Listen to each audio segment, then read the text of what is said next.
کون مائی کا لال ہے جو اس تاریخ کو پیش کر دے گا؟ آج حکومت کی کرسی پر بیٹھ کر مسلمان کو ملک کا غدار بناتے ہیں. ارے غدار وہ نہیں ہے، تم غدار ہو. السلام علیکم ورحمۃ اللہ وبرکاتہ. ناظرین اکرام، اس ویڈیو میں آپ کے سامنے دو بہت ہی اہم خبر پیش کر رہے ہیں، جن میں سے پہلی خبر کا تعلق جمعیت علماء ہند کے صدر حضرت مولانا ارشد مدنی صاحب کے بیان سے ہے، جبکہ دوسری خبر کا تعلق ایشیا کی عظیم دینی دانشگاہ مادر علمی دارالعلوم دیوبند سے ہے. ناظرین اکرام، آج ہم آپ کے سامنے اتراکھنڈ کے مشہور شہر روڑکی کے مضافات میں واقع اولیاء دین کی بستی کلیر شریف میں ہونے والے جمعیت علماء ہند کے ایک عظیم الشان اجلاس کی تفصیلات پیش کریں گے، جس میں جمعیت علماء ہند کے صدر حضرت مولانا ارشد مدنی صاحب نے نہایت اہم اور فکر انگیز خطاب فرمایا ہے. جی ہاں ناظرین اکرام، موجودہ حالات میں جب ملک اور دنیا مختلف چیلنج سے گزر رہی ہے، ایسے وقت میں مولانا ارشد مدنی صاحب نے مسلمانوں کو ایک واضح اور مثبت پیغام دیا ہے. اپنے خطاب میں انہوں نے مسلمانوں سے اپیل کی ہے کہ وہ نفرت، اختلاف اور معاشرتی برائیوں سے خود کو دور رکھیں اور تعلیم، ترقی اور اچھے اخلاق کو اپنی زندگی کا حصہ بنائیں. مولانا ارشد مدنی صاحب نے کہا ہے کہ مسلمانوں کی کامیابی کا راستہ تعلیم سے ہو کر کے گزرتا ہے. اگر قوم اپنے بچوں اور بچیوں کو اعلیٰ تعلیم سے آراستہ کرے گی تو یقیناً وہ ہر میدان میں آگے بڑھے گی. انہوں نے نوجوانوں کو مخاطب کرتے ہوئے کہا ہے کہ وہ اپنی صلاحیتوں کو مثبت کاموں میں استعمال کریں اور ملک و ملت کی خدمت کو اپنا مقصد بنا لے.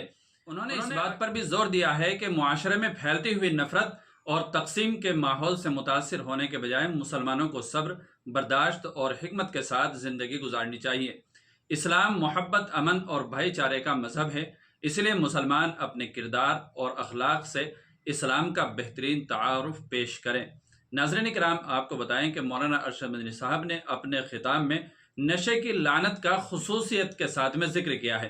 انہوں نے کہا ہے کہ نشہ صرف ایک فرد کو تباہ نہیں کرتا بلکہ پورے خاندان اور معاشرے کو نقصان پہنچاتا ہے.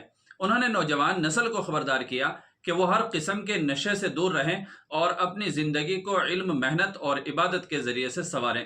مولانا ارشد مدنی صاحب نے والدین سے بھی اپیل کی ہے کہ وہ اپنے بچوں کی تربیت پر خصوصی توجہ دیں، انہیں دینی اور اخلاقی تعلیم کے ساتھ ساتھ جدید تعلیم بھی دلوائیں تاکہ وہ آنے والے وقت کے چیلنج کا مقابلہ کر سکیں.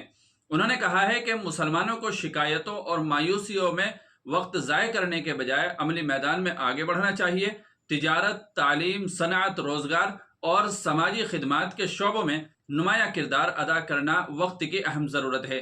جب قوم محنت کرے گی، تعلیم حاصل کرے گی اور اچھا کردار اپنائے گی تو ترقی خود اس کے قدم چومے گی. ناظرین کرام، کلیر کے اس عظیم الشان اجلاس میں بڑی تعداد میں علماء کرام، دانشوروں اور عوام الناس نے شرکت کی ہے. مقررین نے بھی اتحاد ملت، تعلیم کی اہمیت اور سماجی اصلاح کے موضوعات پر اظہار خیال کیا ہے. اجتماع کا ماحول نہایت پرجوش تھا اور حاضرین نے مولانا ارشد مدنی صاحب کے پیغام کو توجہ اور سنجیدگی کے ساتھ سنا. مولانا مدنی صاحب نے اپنے خطاب کے آخر میں مسلمانوں سے اتحاد، اتفاق برقرار رکھنے کی اپیل کی ہے اور کہا ہے کہ اختلافات کو بھلا کر قوم اور ملک کی ترقی کے لیے مل جل کر کام کرنا چاہیے. انہوں نے کہا ہے کہ ہمارا مستقبل تعلیم، محنت، کردار اور اتحاد میں پوشیدہ ہے.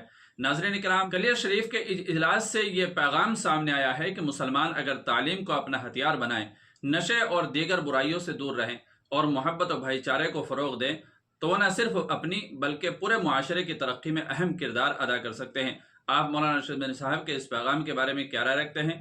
اپنی قیمتی رائے کمنٹ باکس میں ضرور دیجیے گا. دوسری خبر یہ ہے کہ انتہائی افسوس کے ساتھ یہ اطلاع دی جا رہی ہے کہ دیوبند کے معروف اور مشہور خانوادہ میاں صاحب سے تعلق رکھنے والے دارالعلوم دیوبند کے رکن شورا حضرت اقدس مولانا ڈاکٹر سید انظر حسین میاں صاحب دیوبندی رحمۃ اللہ علیہ کا انتقال ہو گیا ہے. ان کا انتقال قلب کی حرکت کے بند ہونے کی وجہ سے ہوا ہے. انا للہ و انا الیہ راجعون.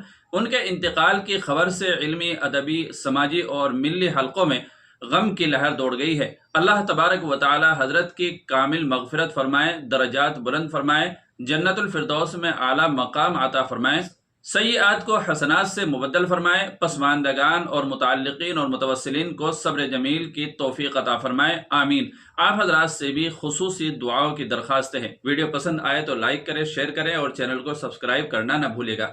السلام علیکم ورحمۃ اللہ وبرکاتہ.